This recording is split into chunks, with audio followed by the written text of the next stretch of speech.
sir.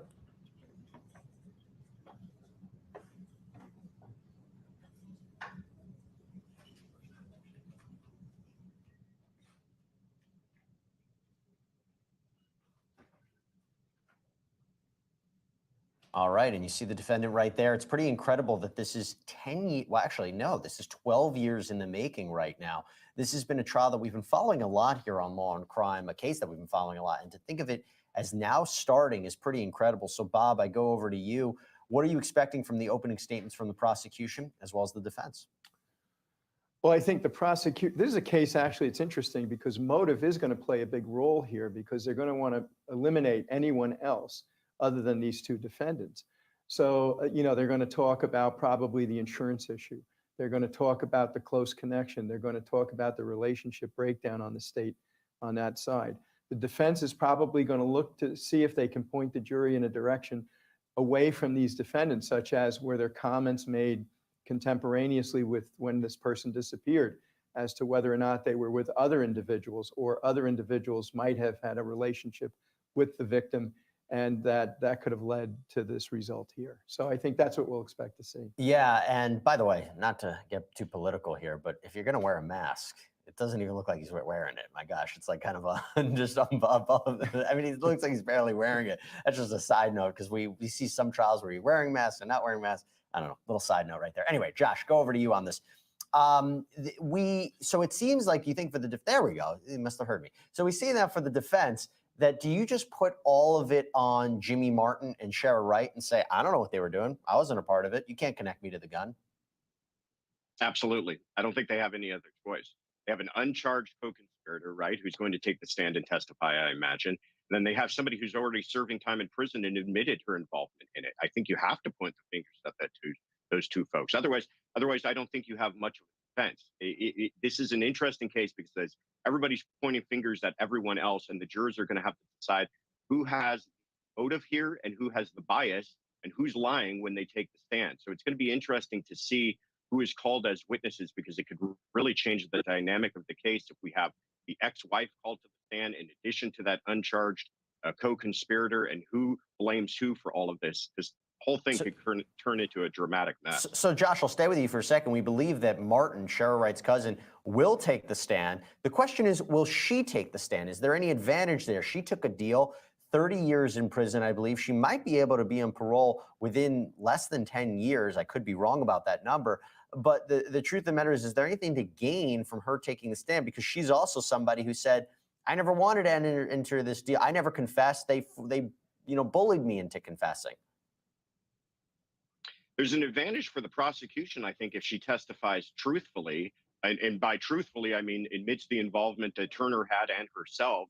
A lot of times when you put a person on the stand who's already serving time, there's the question of whether or not they will be trusted by the jurors. But if you have somebody who hasn't cut a deal, they're getting no immunity from this, they're not getting early release, they really have nothing to lose. They might be one of the most trustworthy witnesses that you put on the stand. So I don't know how the defense will handle that. It really depends on what she says. But I imagine she's going to do what she did before and point the finger at Turner as her co-conspirator in this whole thing and say, hey, I'm just telling the truth because I really have nothing to lose here. I'm already in prison for 30-something years. And let's just talk about how tough this is for the jury. They're going to be sequestered, and there's going to be court on Saturday and Sunday as well. So not an easy case for this jury. Let's jump live. Thank y'all, because I've promised I've had people, I've told that before, and they come back the next day and say, just coffee, I couldn't help myself, and I did it anyway. If you can all stand, please raise your right hand. I need to administer different oaths before we can get started this morning. Do you solemnly swear or affirm that you will well and truly try to issue such a verse joined herein between the state of Tennessee and the defendant Billy Turner, a true deliverance make and a true verdict render according to the law and the evidence, so help you God? Thank you, ladies and gentlemen. May be seated. Ladies and gentlemen, you're taking an oath that you will render a true verdict on this case based only on the law and the evidence. I've introduced some of the deputies to you that will be with you through the course of this week. And Deputy Smith is standing to my right. Deputy Barnes is seated to my left.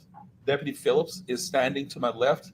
And at the back of the courtroom, Deputy Hollister, Deputy Chambers, and Deputy Yancey. These are the 6 deputies that will be with you throughout the course of this trial. You can talk to them, but you can't talk to them about the case, and they cannot talk to you about the case also. All the deputies, raise your right hand and be sworn, please. Do you solemnly swear or affirm that you would take charge of this jury, that you would keep them separate and apart from all other persons, and not allow anyone to communicate with this jury, and as it concerns the case on trial, you would not communicate with the jury, allow the jury to communicate with you, and that you would deliver this jury safely into court, so help you God? Thank you all. Ladies and gentlemen, the deputy has taken an oath that they will, in fact, not allow you to talk to anyone, not to communicate with anyone, and they will bring you to court, and again, cannot talk to you about this case at all. You have in your possession jury notebooks that I told you to get yesterday. And included in those jury Well, we don't want you to miss any of the substantive parts of the opening statement. So we're going to take a break right now. When we come back, that's what we'll jump into. Stay with us.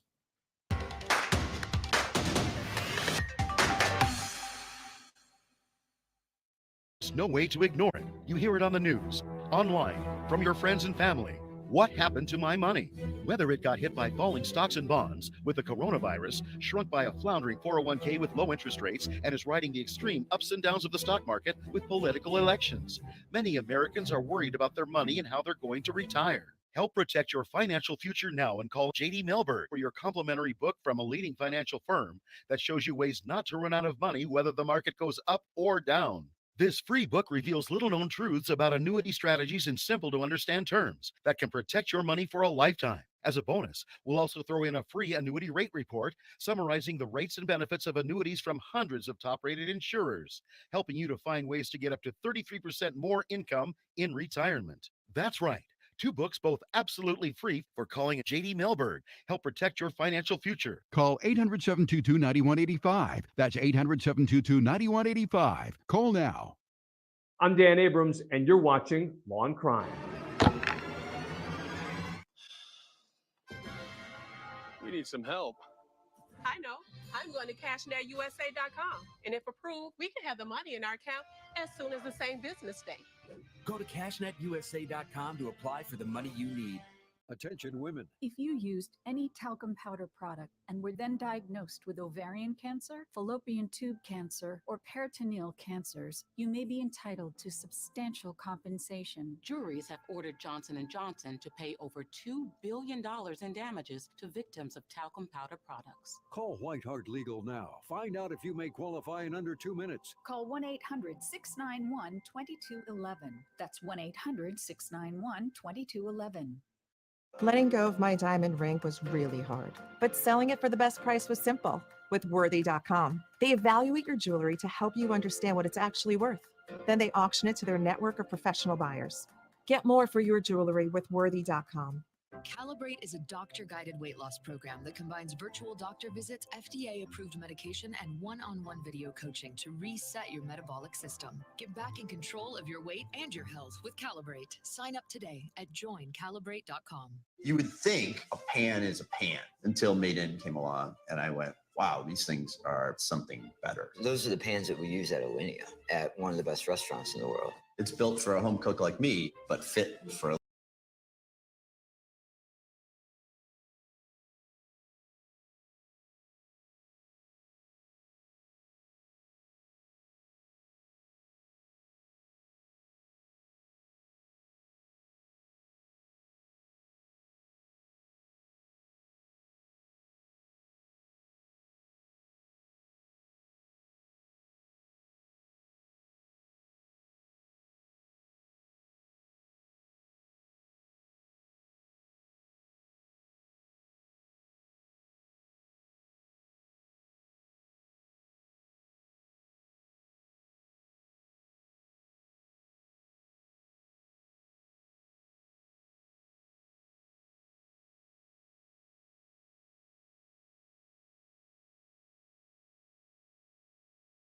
to commit first-degree murder of Lorenzen Wright.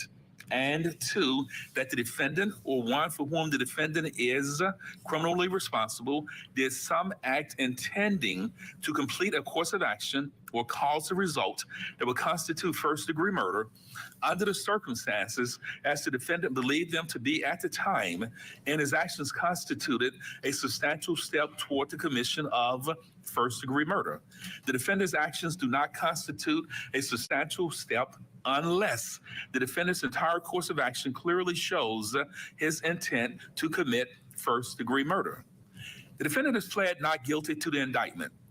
He is presumed innocent and may not be found guilty by you unless, after hearing all of the evidence, attorneys' arguments, and instructions of law, the jurors seated in this trial unanimously find that the state of Tennessee has proven essential elements of the indictment beyond a reasonable doubt. The first step in the trial will be the attorney's opening statements. Statements of attorneys are not evidence. The only purpose of opening statements is to help you understand what the anticipated evidence will be. The state would outline the evidence it intends to present so that you have an idea what the state will attempt to prove during the trial. After the state's opening statement, the attorney for the defendant may make an opening statement if the attorney elects to do so. Next, the prosecution will present its evidence in the state's case in chief. The evidence in this case will most likely consist of testimony of witnesses, physical exhibits, and documents. The witnesses will testify by answering questions asked by the attorneys. After the state completes its case in chief, the defense will have an opportunity to submit evidence through witnesses and exhibits. A defendant is not required to offer any evidence or to testify. The state of Tennessee always has the burden to convince you that the defendant is guilty beyond a reasonable doubt. If the defense does present proof, the state may then submit what is known as rebuttal proof. After the state's rebuttal, the defense may offer additional proof. After you've heard all of the evidence, I will instruct you about the rules of law that you are to use in returning your verdict. The state and the defense may then submit final arguments. As with opening statements, closing arguments are not evidence. In closing arguments, the attorneys will summarize their positions to assist you in understanding the evidence that was presented. The final part of the trial occurs when I instruct you about the procedures and rules of law that you are to use in returning and recording your verdict. After I read the concluding jury instructions, I will select and excuse randomly the alternate jurors. The final 12 jurors will retire to the jury room and start your deliberations to render a decision in this case. Your deliberations are secret, and you will not be required to explain your verdict to anyone. Having described in outline form the trial itself, let me explain the functions that the jury and I will perform during the trial. I will decide which rules of law apply in this case. My decisions will be reflected in responses to questions and objections that attorneys make during the trial and in my final jury instructions. The jury's job is to determine what the facts are from the evidence. You must then apply the law in the jury instructions to the facts, and from that process, you will arrive at a verdict. State of Tennessee has the burden of proving the guilt of the defendant beyond a reasonable doubt. This burden remains on the state throughout the entire case. The defendant is presumed to be innocent of the charges against him. Therefore, a defendant is not required to prove his innocence, to have his attorney make any statements or arguments, or to produce any evidence. Jurors must decide whether the state has proven beyond a reasonable doubt that the defendant has committed the crime charged in the indictment. You must base that decision only on the evidence in the case and my instructions about the law. An important part of your job will be making judgments about the testimony of witnesses who testify. You must decide whether you believe what each person says and the importance of that person's testimony. In making that decision, it might be helpful to consider the following questions. Did the person impress you as honest? Did the witness have any particular reason not to tell the truth? Did the witness have a personal interest in the outcome of the case? Did the witness seem to have a clear memory of the events testified about? Did the witness have the opportunity and ability to observe accurately the matters testified about? Did the witness appear to understand the questions clearly and answer them directly. Did the testimony of a witness differ from the testimony of other witnesses? These are some of the considerations that will help you determine the credibility of the testimony of each witness. In reaching a verdict, do not base any decisions on the fact that there were more witnesses on one side than on the other. Likewise, do not reach a conclusion on a particular point just because more witnesses testified for one side on that point. Your responsibility is to think about and evaluate the testimony of each witness you heard and decide the facts of this case. You might have heard the terms circumstantial evidence and direct evidence. These are the two basic types of evidence that exist in law. Direct evidence is direct proof of a fact, such as the testimony of an eyewitness. Circumstantial evidence is proof of facts from which you may infer or conclude that other facts exist. I will give you further instructions on these as well as other matters at the end of the case. You may consider both kinds of evidence, which are considered to be of equal value in the law. You will not receive a transcript of the proceedings at the end of the trial. Therefore, you must listen very carefully to the testimony. You will be allowed to take notes during the trial for your personal use during your deliberations. You are not required to take notes. Independent memory can be as precise as any written notes. You will be provided with notebooks should you decide to take notes. You shall not talk with any of the attorneys, witnesses, or the defendant involved in this case. Please do not talk with them about anything whatsoever. You might see them in the hallway, on an elevator, or at some other location. If you do, the best standing rule is not to say anything to avoid any inferences of impropriety or impartiality. During the trial, you will receive all of the evidence you may properly consider to decide the case. Therefore, you shall not attempt to conduct any private investigations or gather any independent information that you think might be helpful. Do not visit any locations mentioned in the testimony. In this age of electronic communications, you must not conduct any independent research about this case, the issues in this case, or the individuals involved in this case. You cannot use any tools to communicate electronically with anyone about the case, including your family and friends. You shall not communicate with anyone about this case through email, text messaging, on your cell phone, iPhone, or through any blog, or by way of any other social networking websites, including but not limited to Instagram, Snapchat, Twitter, Google, Facebook, LinkedIn, and YouTube. You shall not consult dictionaries or reference materials or use any other electronic tools to obtain information about this case or to help you decide this case. Do not send or accept any messages from anyone about your jury service. You must decide this case based solely on the evidence and law presented here within this courtroom.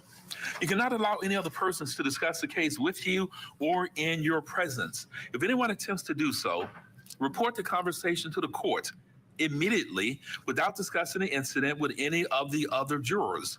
Anyone who receives any other information about this case must notify the court immediately. Until you begin to deliberate, you shall not discuss the case with anyone, even your fellow jurors. After you retire to deliberate, you may begin discussing the case with the other jurors. It is important that you wait until all the evidence is received, all the arguments have been presented, you've heard all my instructions on the law before you begin your deliberations. Any discussions before you begin to deliberate would be premature and improper. You cannot discuss the case with anyone else until you returned a verdict and the case is concluded. I do not know whether there will be any media reports in the newspapers, on television, on radio, or in social or electronic media about this trial. If there are, you're not permitted Judge to Lee read. Coffey is instructing the jury, giving them the preliminary instructions. They'll get more instructions, obviously, later when they get the case.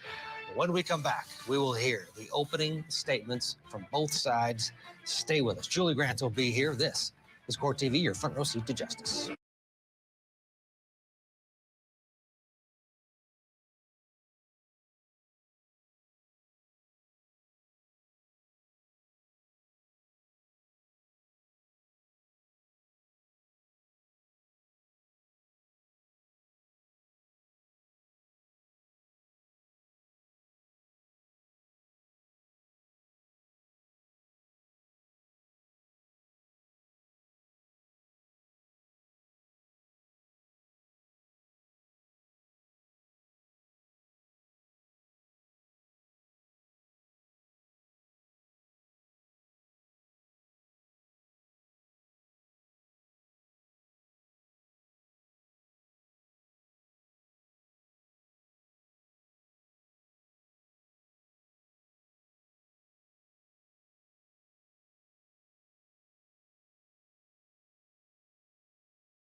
You can talk to a doctor or pediatrician 24/7 within minutes, which helps everyone sleep better at night.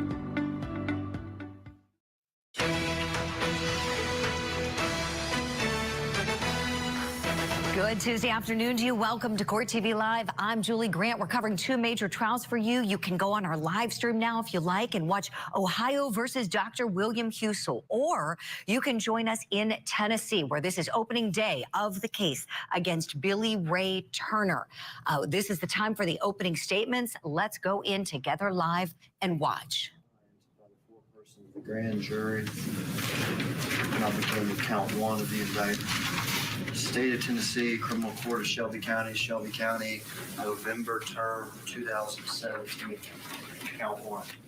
The grand jurors of the state of Tennessee duly selected, impaneled, sworn, and charged to inquire for the body of the county of Shelby, Tennessee, upon their oath, present that Billy Turner and Shara Wright between July 17th, 2010 and July 20th of 2010 in Shelby County, Tennessee, and before the finding of this indictment, did unlawfully, intentionally, and with premeditation kill Lorenzen Wright in violation of Tennessee Code Annotated 3913-202 against the peace and dignity of the state of Tennessee, signed by the District Attorney General for the 30th Judicial District. State of Tennessee, Criminal Court of Shelby County, November term 2017, count 2.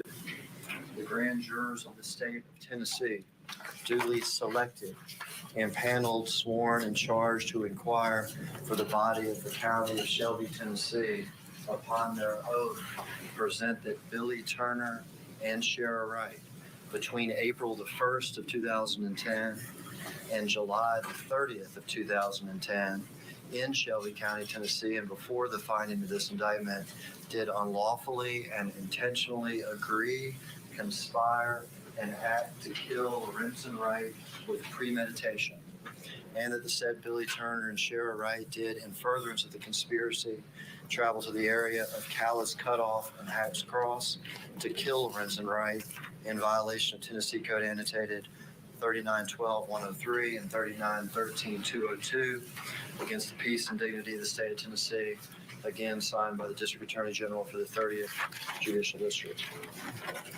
State of Tennessee, Criminal Court of Shelby County, November term 2017, count 3. The grand jurors of the state of Tennessee, duly selected and paneled, sworn, and charged to inquire for the body of the county of Shelby, Tennessee, upon their oath, present that Billy Turner and Shara Wright, between April the 1st of 2010 and July the 17th of 2010, and before the finding of this indictment, did unlawfully attempt to commit the offense of first-degree murder as defined in Tennessee Code Annotated 3913-202, in that they did unlawfully and intentionally and with premeditation attempt to kill Lorenzen Wright. The said Billy Turner and said Shara Wright did meet and agree to kill Lorenzen Wright, and did take substantial steps toward the completion of this crime by acquiring firearms to commit the act, recruiting an unindicted co-conspirator to help, and on the part of said Billy Turner, traveling to and entering Lorenzen Wright's home outside of Atlanta, Georgia, to commit said criminal offense. While this offense was committed in part in other jurisdictions, it began in Shelby County, Tennessee, all in violation of Tennessee Code Annotated 3912-101 against the peace and dignity of the state of Tennessee, again signed by the District Attorney General for the 30th Judicial District. Again, it's indictment for murder in the first degree, conspiracy to commit murder in the first degree, criminal attempt murder in the first degree, a true bill returned and signed by the foreperson of the grand jury on December the 12th of 2017.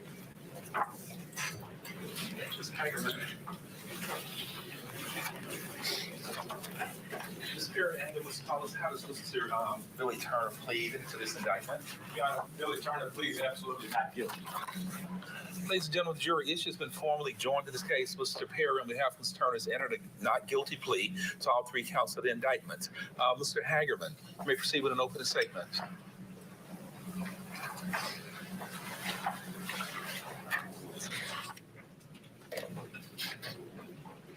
What does it take to kill a man? What does it take to kill a man?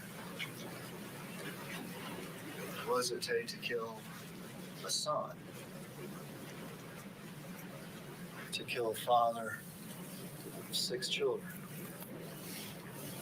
To kill a brother? To kill a friend? To kill a homegrown hero, high school basketball star, turned college All-American, turned NBA player, and no matter where he went to play, Atlanta, Los Angeles, Cleveland, he always came back here. Every off season, every chance he got. Hesitate to kill father, son, a man at Memphis running through his veins. Hesitate to kill Lorenzen Wright. Before we answer that, let's hear what it sounds like to kill a man. Let's hear what it sounds like to kill Lorenzen Wright. July 18th, turning into July 19th. It's just after midnight. It's actually 12 a.m. 12 minutes after. The call is to Germantown 911. You'll hear two male voices. The first male voice is the caller, Lorenzen Wright. The second male voice is the killer. And then you'll hear gunshot after gunshot after gunshot.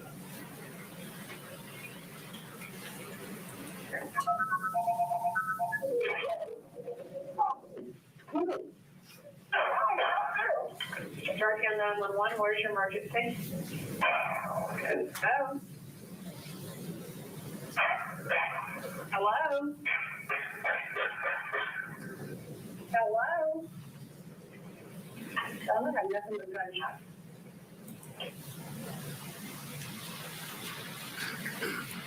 That's what it sounds like. That's what it sounds like to kill a man. That's what it sounds like to kill Lorenzen Wright. In a field, separated by barbed wire fence, not too high, off a little cut-through road near Hatch Cross, callus cut off. There's trees, 2010, no street lights, a little road that nobody uses, next to a field separated by a little barbed wire fence. That's what it sounded like to kill him there in the middle of the night. But what did it take? But what did it take to kill him? I'll tell you what it didn't take first. It didn't take courage.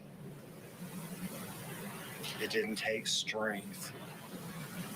It didn't take bravery.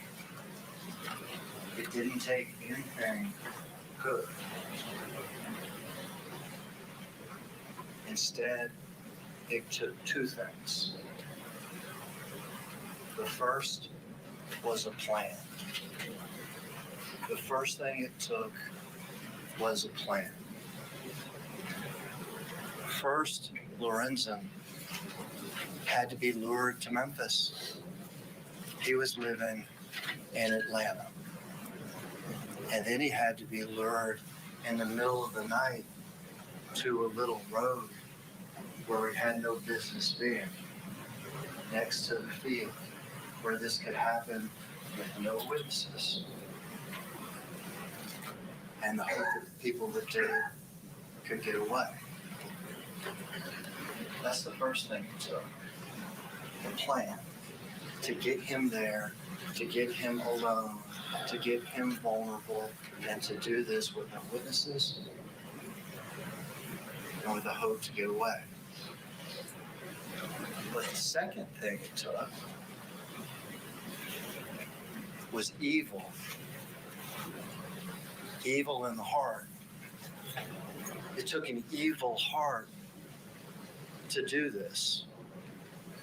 And I'm not talking about Billy Turner's heart. I'm not talking about him.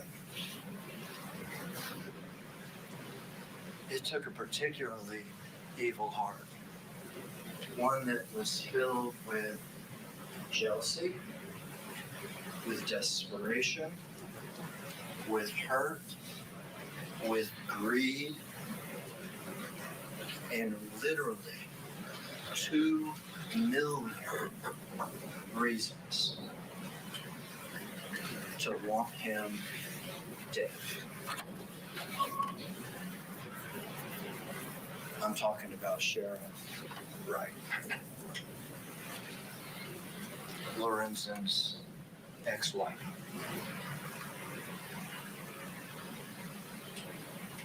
An evil heart, greed. But like yesterday, when we planned our bank robbery, Sheriff Wright's not a professional killer. This is not something she does. She doesn't have a phone directory of hitmen. No. She had to reach out to people that she trusted or that were indebted to her or that, what did we talk about yesterday? Sketchy uncle, maybe with some criminal past. She had to reach out to people like that to get this thing planned, done, and covered up. 2 people in particular. And the first, who I am talking about now, is Billy Turner. Billy Turner was Sheriff Wright's friend. Billy Turner was Sheriff Wright's yard man. Billy Turner was Sheriff Wright's romantic, secret interest. Billy Turner was somebody that Sheriff Wright could trust, manipulate, and use.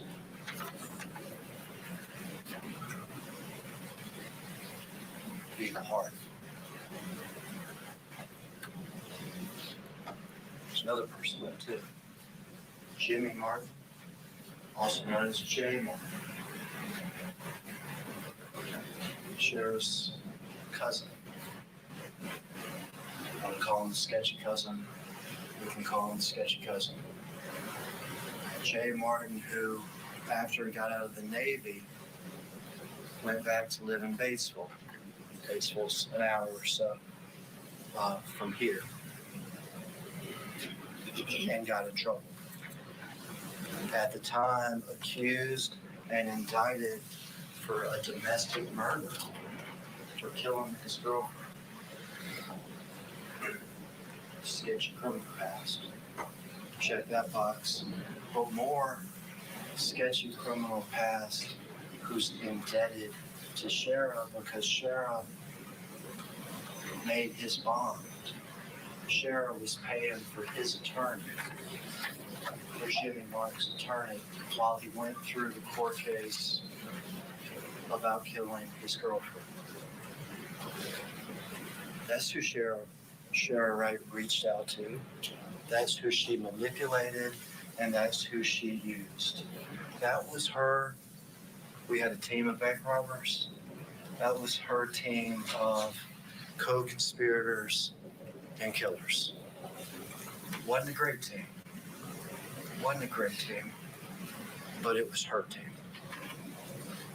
Billy Martin, Billy Turner, Jimmy Martin, and Sheriff Wright.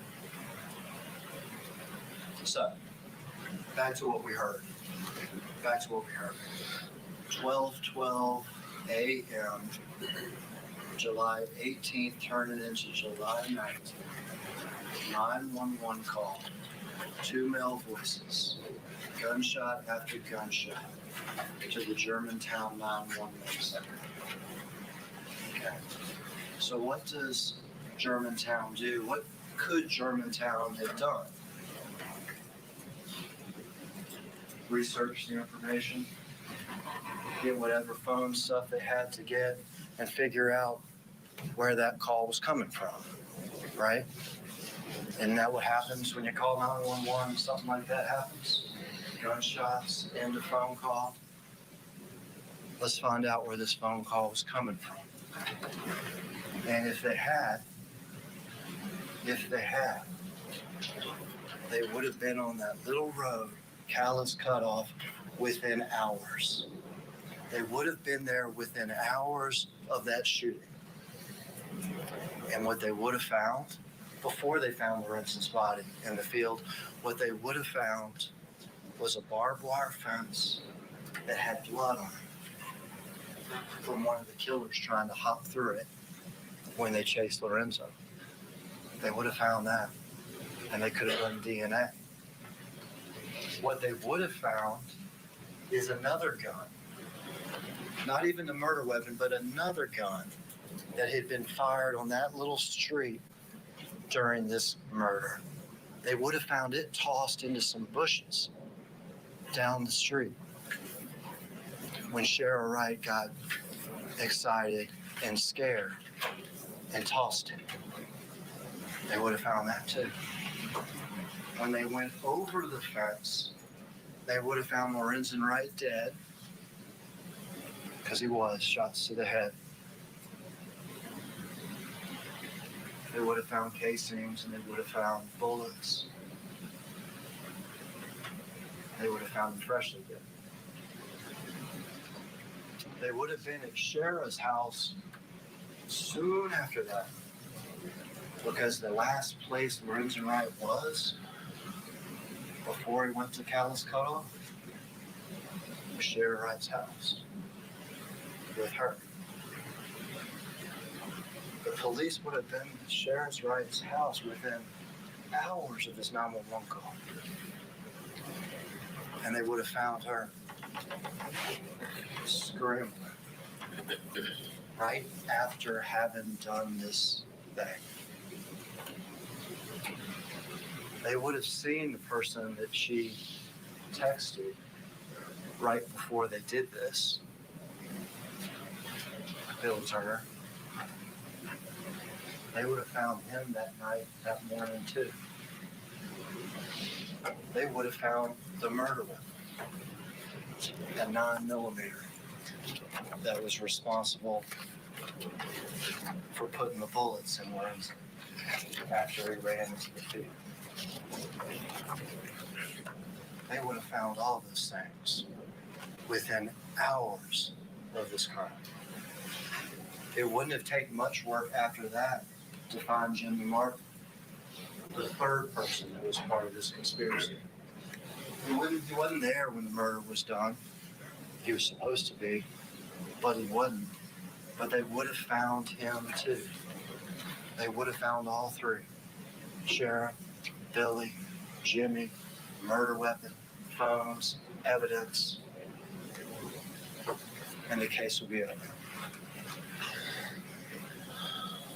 Do you want me to tell you what Germantown did with that 911 call?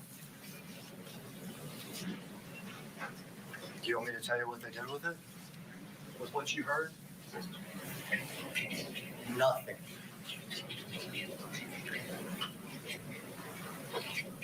Nothing. They didn't even look to see who it was from. They didn't even look to see where it was from. They didn't even tell other jurisdictions, hey, gunshots, end of call. This sounded really bad. They did nothing. Nothing. And so Lorenzen Wright's body sat in the field next to Callis Cutoff for days. One day became 2 days. 2 days, 3 days. His mother, after 3 days, had to come and report him missing. Not Shara Wright, not the last person he was with, but his mother had to come forward and report him missing. 3 days became 4. became 5, became 6, became 7, became 8 days. What did we say about the first 48? That's an important time period. We're 8 days past. 8 days past. When the Collierville Police Department, not Germantown, when the Collierville Police Department gets phone records and realizes the last number, the last person that Lorenzen Wright ever spoke to was at 12:12 on July 19th, and it was Germantown 911. Oh my goodness. In those 9 days, 9 days, because they did their homework after that. Once they found out that was the number, that he had called 911, you figure out where the phone was. You triangulate the location. You go out there, and what do you know? You find it. And we'll talk about that. But in those 9 days before they found him, that was 9 days for these conspirators, Sheriff, Billy, and Jimmy, to cover up. And you'll be read the law at the end. A cover-up is part of a conspiracy. A cover-up is a part of a conspiracy. 9 days to cover up this murder. To tell stories, to get stories straight, to go to Callous Cutoff and find the gun that you threw in the bushes, to go to Callous Cutoff and cut down the barbed wire fence that has your blood on it, to take the murder weapon away from Memphis, off the side of a highway, 30 miles from Memphis, down a little turnoff that leads to a landfill and has a little lake to the right, and put the murder weapon at the bottom of a lake where nobody in this world would ever find it. They had 9 days to do all those things. And that's how the murder of a Memphis hero, father of a son, brother, becomes Memphis's most publicized mystery cold case.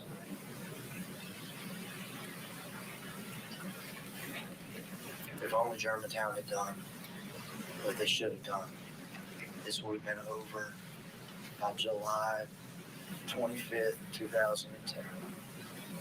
Jimmy, Billy, and Sharon would have been charged then. But instead, this became one of the longest and most publicized cold cases in Memphis history. Years. 1 year became 2, became 3, became 6. Now, during those years, the truth, bits of the truth, actually peek out. You can hide stuff, but it's hard to hide stuff completely. A conspiracy. Hard to hide a conspiracy and a murder like this completely. So through those 6 years, 2010 to 2016, bits of the truth do come popping out. Investigators do get phone records from Sheriff, from Billy, and from Jim. They see suspicious texts, suspicious conversations, things that don't make sense. They talk to witnesses. We've talked to Sharon. Things that don't make sense. And then A few years into the 6 years, they talked to Jim. What did we say yesterday?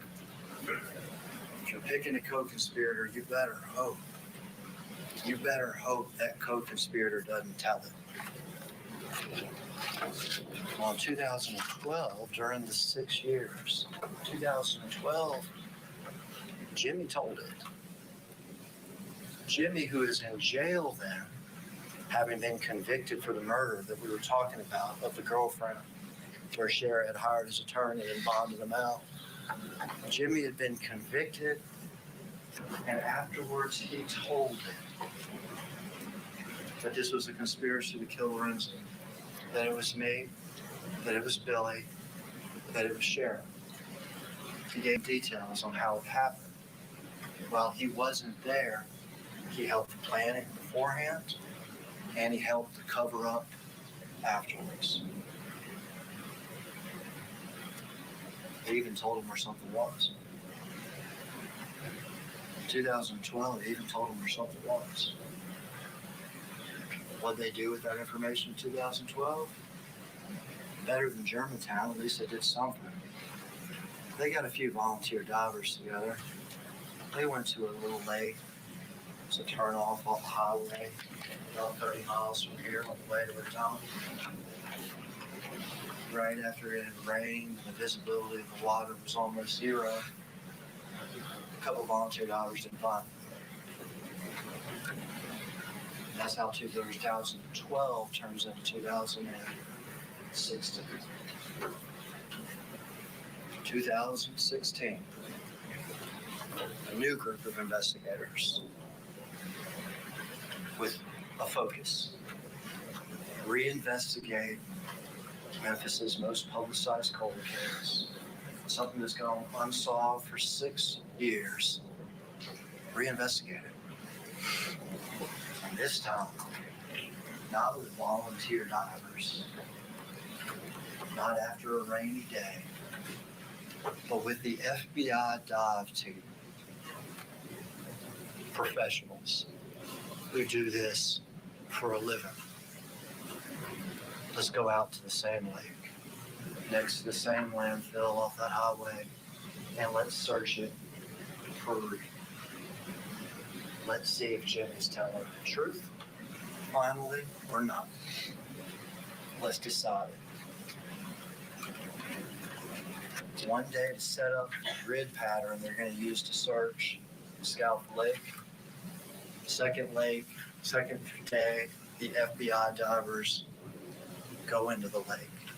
You'll see pictures of it. There's even a video of it. Within minutes, where Jimmy had said it was, where he had estimated it was,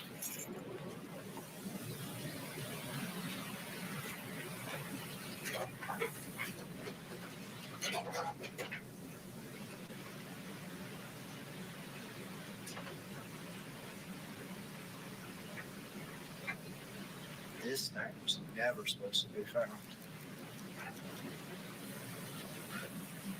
This is the gun that killed Lorenzen Wright.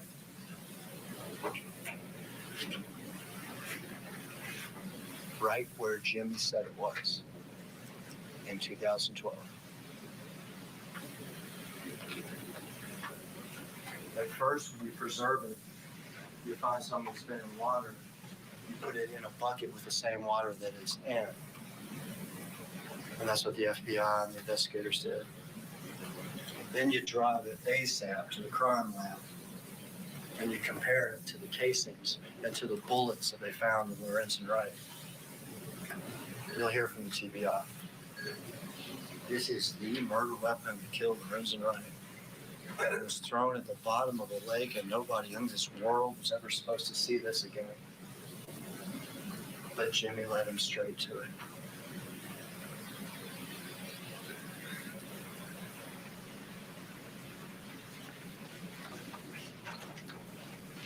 That's step one of the investigation.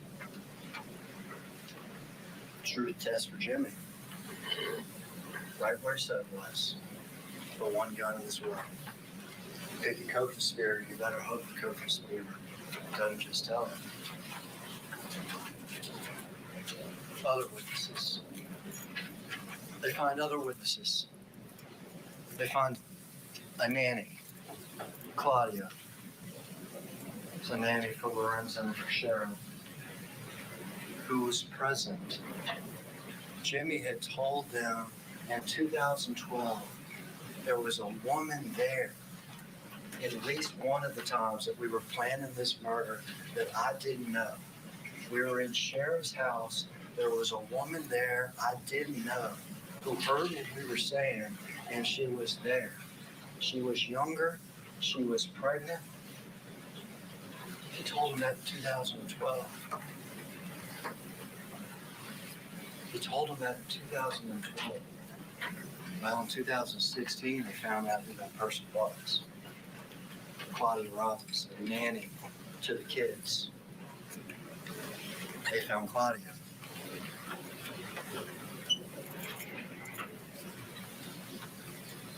What's Claudia say?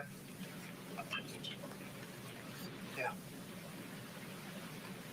Yeah. You're not going to miss a moment of the state's open in the case of Tennessee versus Billy Ray Turner, a deacon with a criminal past now on trial for murdering an NBA star. Will the jury find? We're going to be following this trial gavel to gavel for you here on Court TV Live. We're hitting pause. We'll be right back after this.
but instead, under surveillance, she is distraught, despondent, suicidal, and at the time living in California, needs to come back to Memphis ASAP. The first plane I can get, telling hardly anybody, unplanned, nearly suicidal. She needs to get back to Memphis ASAP. ASAP. And so she does. And when she gets here, she needs to make contact with somebody. But not on her own phone. Years ago, she'd been wiretapped. Police listening to your phone. Not on her own phone. I need to use somebody else's phone to get in contact with the person I need to talk to. And I don't need to talk to this person on the phone. I need to see this person in person.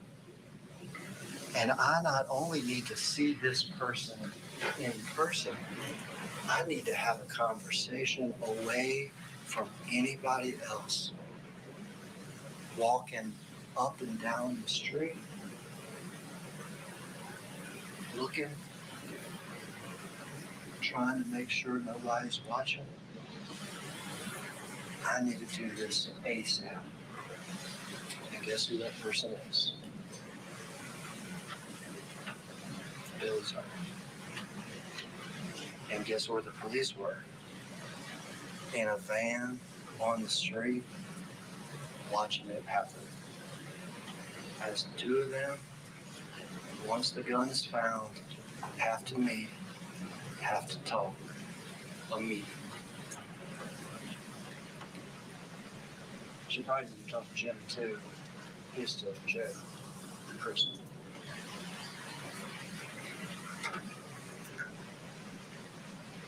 You'll also hear when Billy's arrested. Sometime somebody was talking about it yesterday, talking about their kids or something and confronting them and credibility. Sometimes lies can tell you more than the truth. You'll hear the things that Billy lied about when the police talk to him. You'll hear the things that he had absolutely no answer for. And at the end of this, took a plan, took a conspiracy, took an evil heart to start it and to see it through. And you'll see the sheriff, that Jimmy, and that Billy are responsible for the conspiracy to kill Lorenzen Wright and for the first-degree murder of Lorenzen Wright.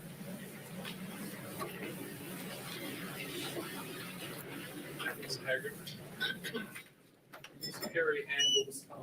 Perry, you may proceed with the opening. All right, so that was the opening statement delivered by the state of Tennessee. We thank you all who are watching along with us, tweeting. Many of you felt like the delivery was a little bit slow, a little bit quiet. Trial advocacy is an art, not an exact science. We'll see if the defense opening statement is any different. Perhaps maybe more energy is to come. Stay right there. We're going to see the defense opening statement right after this quick break. You are watching Court TV Live, your front row seat to justice.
276.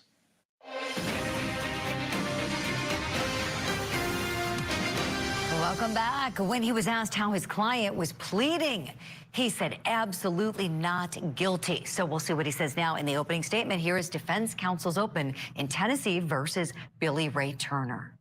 I'm glad that Mr. Hagerman started with the question, what does it take? What does it take to kill a pillar of this community? What does it take to take a person's life on a dark road? I don't know if anybody here has ever been to Callus Cutoff, but you can barely get back then 2 cars down that road. So at midnight, during the midnight hour, what would it take to kill a 7-foot basketball star? What would it take to kill a person who had done nothing but bring joy to his family and his friends? They've traveled the world, they've seen great things, they've had experiences that these people lived through this man.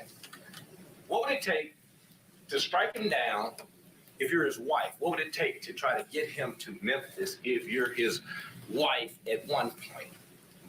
More importantly, at this point, you're not married, but you're the mother of his children. What would it take to do that? Would it take a man who they describe as a yard man, but a man who's got his own business? He doesn't cut just Cheryl Wright's yard. Does it take a man who is her secret love interest that nobody describes as her secret love interest, except for the man that y'all are going to have to put this case on in a few days? It's Jimmy Martin. Edna's J. Martin, I think he's called in older cousin Cheryl's phone book. Edna's J. Doesn't even have his own name or identity to go by. But what does it take to do that? What does it take, as Mr. Hagerman said, to lack the courage that it takes to come and stand in front of a man to man, and say, I'm going to take your life, but instead to strike you down while you're waiting, while you're supposed to be out, if you're the person's ex-wife, and you got him in the car and say, hey, I'm going to try to call a yard man and see, because he wants to give you some cards on the side of a road. What does it take to do that? What does it take to ask this yard man, who has his own place to live, who has his own car, who has his own motorcycle, who has his own equipment truck? What does it take to ask that person if you can have his car? So that little Jimmy, Edna's J, the trickster, as he goes by in his fledgling rap career, what does it take to get him to give you his car? What does it take to start your investigation at the point of saying, well, I'm going to do an outline from July 17, 2010 into July 23rd, 2010, as opposed to where it's obvious that Jay, little Jimmy, and Cheryl are talking about going to Atlanta days earlier. It takes a punk's heart that's sitting in prison right now for taking a firearm and shooting his wife or his fiance that he lives with to death. It takes that type of a punk to sit up and come up with a story, and as you're talking to the detectives, to say, they told me this. Who told you this? Billy? What did Billy tell you? He told me that he and Cheryl put together a plot to drive his car to a road so that he could pull over on the side of the road, and so that Lorenzen can pull over inside the van with Cheryl, and that Cheryl would take the gun, and that she would act like she was having an argument with Billy, and then Billy could jump out and shoot him. It would take a person who could come up with that as they're talking to an officer 23 days after they're found guilty of murder in this building, 5 months before they're sentenced to some 18-year sentence for killing his girlfriend. That's what it takes. It takes the type of person who changes facts like a person changes underwear, excuse me. It takes that type of person A person who says, you know what? I had the murder car that night. That's what it's going to take. And then it's going to take, after he figures out that people probably talk to detectives to change that. I wasn't in the car that was used. I didn't have Billy's car that night. But y'all got to listen to this. Y'all going to have to listen to this 10 days out of your life. Listen to it and hear it and digest it. It takes a person that not only can take those facts and spin them. I didn't have the murder weapon that night. I didn't find it myself. Or maybe I did. Well, no, I didn't. It takes a person that can weave and go back and forward and back and forward. I don't even know how to cross-examine this man when he comes in here. But I guarantee one thing, the people on this jury have ears. You have the ability to listen and discern. And I don't think it's going to be too hard to quickly understand that the state of Tennessee made a big old mistake. Now, a few minutes ago, Mr. Hagerman pointed out the mistake that Collierville police made. They made a hell of a mistake. They didn't report it. They didn't report this stuff. They didn't call anybody. Well, guess what the state of Tennessee did? That when this guy says, hey, you know what? I can figure out the murder for you before my sentencing. All right? I can figure out that murder for you. Guess what they do? They give him a permanent get out of jail free card. Sign this. They signed a contract. Like you go in and buy a car, they signed a contract. No matter what you say, if it changes, if it weaves, if it bobs, there's nothing that we're going to do to you. So this unindicted co-conspirator is a farce. It's a lie. It's nothing. It's something that, as the judge said, a lady from the office reads what we said, think happens, and it goes from there. So you do have calls from Billy, because Billy got his car given to Shara. Shara gives it to Jimmy. Now, I don't think that'll ever be disputed, because even in all the other stuff that he says, he always, I got the car from Shara. We're seeing a much different delivery style, aren't we, with the defense opening statement. My favorite line was where he was talking about it takes a person who changes facts like they change drawers. We're going to step aside for a break. We'll hit the pause button. We'll get you right back in after this.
deodorant.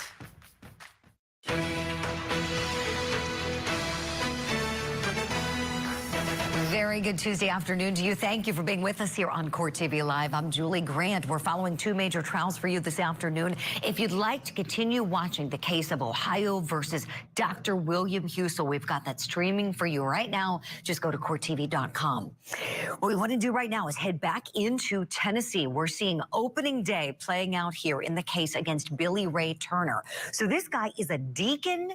He also, according to the state, had some kind of a romantic relationship going on with his alleged co-conspirator, who is the victim's wife. The victim in this case, NBA star Lorenzen Wright. Let's watch more from defense counsel now. Hear different facts about what was supposed to have happened on this day. You'll hear facts that there was some meeting and that when they got to the kitchen during that meeting, there were 3 guns. He changes the type of guns that were supposed to be there. It says that there was a pregnant nanny, who we know is Claudia. You'll see her later today. It says that Shara is there. You'll also hear, I hope, if it's truthful, Claudia say, Shara's always talking about Lorenzen's gonna kill her. That ain't nothing odd. That ain't nothing odd if somebody says, hey, somebody's gonna kill me, and my answer to you is, what am I supposed to do? And it definitely ain't odd for Billy to be there, because once a week, whether or not Shara can pay or if she fails to pay, the conversation is always, if you ask them what are the text messages, etc., it's about business with Billy. There ain't no conversation about, I love you. Will you send me a personal picture? Will you send me a picture of your body part? Will you do this, that, or the other? Not from Billy to Shara, but it is from a few other people to Shara. The evidence is going to show, clear as can be, Billy had a well-established life. Billy was living that life in Collierville during that time, in this area, working, and he was going about life. Also shows he's dealing with church folks. And it also showed that, I know it's around the perimeters. Let me get it out there. Billy had a history. When Billy was 20, he went to jail. He did his 1.5 years in jail. He got out and he lived his life straight as an arrow. Billy was a man. He dated women.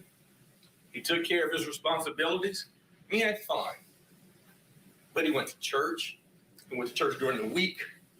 And as you're going to hear from Claudia, he was so slow, her word, that all I knew about Billy, I thought he was slow. I thought he was slow because he stayed that green and straight and narrow. Now,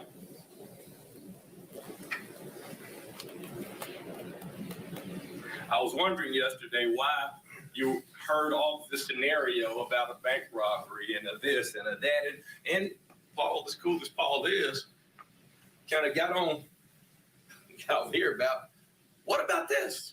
What about, you gotta, if it's everybody in this circle, they're guilty. Yada, yada. Well, what about if he didn't do nothing? If he ain't sworn them, guilty. Judge said, I only instruct you on the law. And you'll get the law at the end of the case. After you measure what comes out of that chair and is told to you, look at the eye contact, look at the body language, look at how the witness tells what they're going to tell. So yeah, you'll see text messages at certain points and it will become clear. And particularly if Jimmy testifies like I think he's going to testify, not necessarily truthfully, but it's the fact that we have his recordings that I know he's going to talk about, you got to get folks' hands dirty, son. Now, he doesn't put himself in the person who's getting his hands dirty. He puts himself as the person that want to get information to blackmail Shara. That's what you're going to hear from him. I'm getting information to blackmail Shara.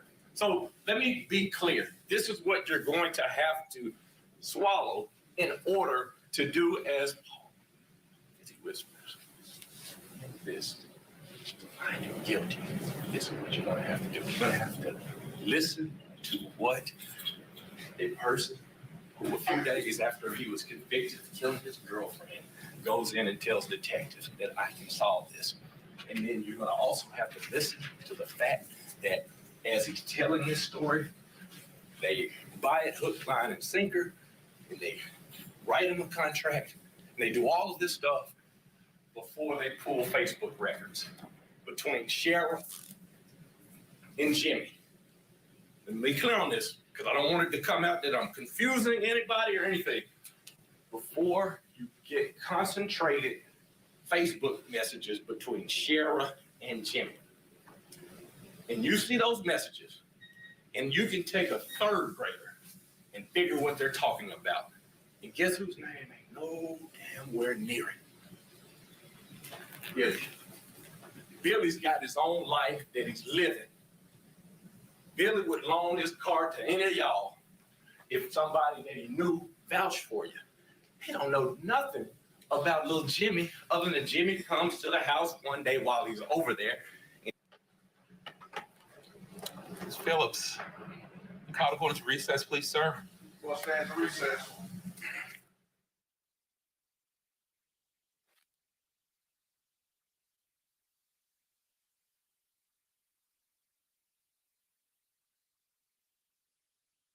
Okay, so I want to explain something to you. So we just had a bit of a technical difficulty. So we were watching the defense opening statement on the tape, which is a little bit behind where the trial is in real time. So in real time, that's what popped up just now when we had that technical problem and it kicked our switch from the tape to live. So there you saw the judge standing up, calling a break. You're not going to miss anything. We just have to fix this so that we can get back to where defense counsel was speaking.